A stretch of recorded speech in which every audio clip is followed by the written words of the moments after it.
రంగారావు గారు మీ జర్నీలో తారసపడ్డారు కదా ఎక్కడ ఎలా ఉండేది సార్ రంగారావు గారు అసోసియేషన్? శ్రీ రంగారావు గారి ఇంటికి మా ఇంటికి 2 ఇళ్ళు తేడా. అవునా? హబీబుల్లా రోడ్లో ఉండేవాడిని నేను. ఆ రోడ్లను కలుస్తూ వెళ్తూ వస్తూ ఇంటికి కూడా వెళ్తూ ఉండేవాడిని. ఓకే. ఇది కథ చెప్పడానికి లేకపోతే కాల్ షీట్ కోసం వీళ్ళు దగ్గర ఉన్నారు కదా మీరు వెళ్ళండి అంటే వెళ్తూ ఉండేవాడిని. సెట్లో కూడా ఆయన నన్ను బాగా లైక్ చేసేవాడు. అంటే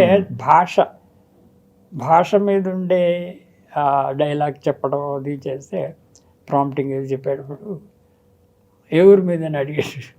రాజమండ్రి అమలాపురం వాడినేనా, మన తూర్పుగోదావరి జిల్లా మధ్యలో వాడవే నువ్వు అని వెళ్ళి మాట్లాడు. మధుసూదనరావు డైరెక్టర్.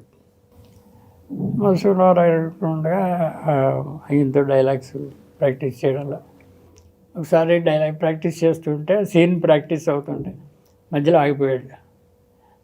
నువ్వు ఎప్పుడు నవ్వుతూ ఉంటావా, చాలా అదృష్టం అన్నాడు నన్ను చూసి.